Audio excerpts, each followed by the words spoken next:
Halo teman-teman, selamat datang di Pouty Time Indonesia, dan hari ini aku akan mau sharing tips cara mengatasi shell rot atau jamur pada cangkang kura-kura berdasarkan pengalaman pribadiku. Jadi kurang lebih 1 bulan yang lalu, kura-kura dada merahku mengalami shell rot atau jamur pada cangkangnya, dan dari situ aku langsung cepat-cepat cari informasi terkait ciri-cirinya, penyebabnya, dan juga cara mengatasinya. Oke, kita akan mulai bahas dari ciri-cirinya.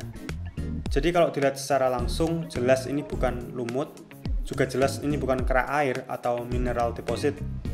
Karena kalau lumut atau kerak di cangkang, itu masih aman ya teman-teman. Itu bukan luka atau penyakit, hanya mempengaruhi bagian lapisan luar cangkang. Tapi kalau kita lihat di sini, jelas-jelas cangkangnya agak luka dalam. Warnanya pun sedikit putih dan juga berlendir. Dan warna putih dan berlendir ini merupakan salah satu ciri-ciri shell rot paling jelas. Ditambah lagi waktu aku bersihin cangkangnya pakai sikat, di situ mungkin aku kurang hati-hati, mungkin aku nyikatnya terlalu keras, jadi tiba-tiba dari luka-luka atau putih-putih tadi keluar darah. Nah, dari situ aku sudah yakin 100% kalau kura-kura dada merahku mengalami shell rot. Oke, sekarang kita bahas cara mengatasi shell rot. Jadi yang kalian butuhkan adalah sikat, air bersih, tisu, dan juga yang paling penting betadine biasa, yang biasa kita juga gunakan untuk luka di kulit kita. Oke, untuk langkah-langkahnya, pertama ambil kura-kura kalian dari air, lalu bilas dengan air bersih dan perlahan sikat cangkangnya supaya semua kotorannya hilang terlebih dahulu.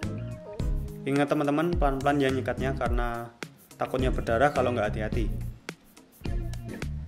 Setelah itu keringkan dengan handuk atau tisu. Pastikan udah kering dan lalu teteskan betadine-nya. Cukup beberapa tetes aja pada bagian-bagian yang terkena shell rot.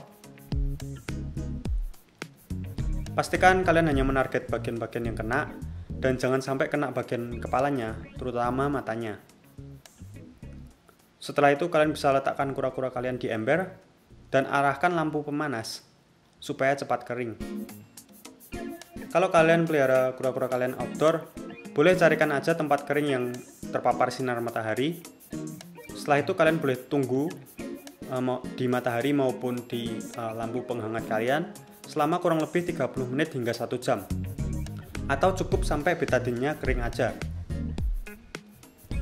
Nah, kalau kura-kura kalian udah mulai kering, silahkan kalian bilas ulang dan ingat jangan sampai kena kepalanya. Pastikan semuanya sudah bersih, sisa-sisa betadine-nya telah terbilas, lalu kemudian kembalikan kura-kura kalian ke kolamnya.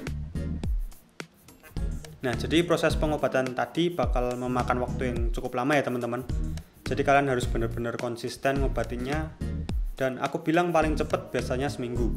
Tapi kadang-kadang juga cukup lama, jadi mungkin bisa lebih dari 1 bulan. Pokoknya kalian harus sabar dan tiap hari ngelakuin hal yang sama. Nah, jadi aku sudah bahas cara ngatasinya. Sekarang aku juga akan jabarin hal-hal apa aja yang bisa menjadi penyebab shell rot. Mengetahui penyebab terjadi shell rot ini penting ya teman-teman, karena kalian bisa aja obati dengan cara tadi. Kalian konsisten obati kura-kura kalian, tapi kalau akar permasalahannya belum dicabut, ya pengobatannya akan percuma. Jadi ada beberapa faktor penyebab. Yang pertama adalah luka atau goresan pada cangkang, yang biasa karena tergores batu atau bahkan jika kura-kura kalian bertarung atau berantem jadi tergores-gores, dan goresan tadi menjadi sarang bakteri atau jamur sehingga menyebabkan shell rot. Yang kedua adalah tidak memberikan daratan pada kolam atau akuarium kalian sehingga kura-kura semi akuatik kalian tidak bisa berjemur dan mengeringkan diri. Nah, itu juga bisa mempercepat pertumbuhan bakteri atau jamur, jadi timbullah shell rot. Dan penyebab ketiga, yakni penyebab yang paling umum, adalah kolam yang kotor atau sistem filtrasi yang kurang baik, yang udah jelas banget memicu shell rot. Nah, dari ketiga penyebab tadi, perkiraanku penyebab shell rot dari kura-kuraku adalah penyebab ketiga, yakni kolam yang kotor dan filtrasi yang kurang baik. Karena di kasusku sendiri, kolamku bukan yang bersih-bersih banget, sistem filtrasi juga nggak kuat-kuat banget. Maka dari itu aku putusin buat ubah jadwal menjadi lebih sering menguras dan ganti air total. Kalau dibilang merepotkan ya jelas lebih merepotkan, tapi penting buat kalian yang sedang mengobati kura-kura kalian. Kebersihan kolam tuh nomor 1. dan kolam yang bersih pastinya akan mempercepat kesembuhan dari kura-kura kalian. Aku udah buktiin sendiri, waktunya sekitar 2 minggu, kura-kuraku sudah sembuh total. Hingga kalian bisa lihat di sini sudah nggak ada lagi shell rot. Tapi ya prosesnya bakalan cukup panjang dan perlu konsistensi. Dan sebenarnya ada cara tambahan lain. Kalau aku baca-baca seperti airnya dikasih daun ketapang yang selain menetralkan pH juga bisa membunuh bakteri, atau juga menggunakan methylene blue atau methyl blue. Tapi aku nggak berani jamin atau rekomen kedua cara ini ke kalian karena belum terbukti secara pasti. Jadi saranku hanya cukup pakai cara pengobatan tadi dan lebih sering-sering kuras air kalian. Dah, kedua itu cukup banget untuk mengatasi shell rot atau jamur pada cangkang kura-kura kalian.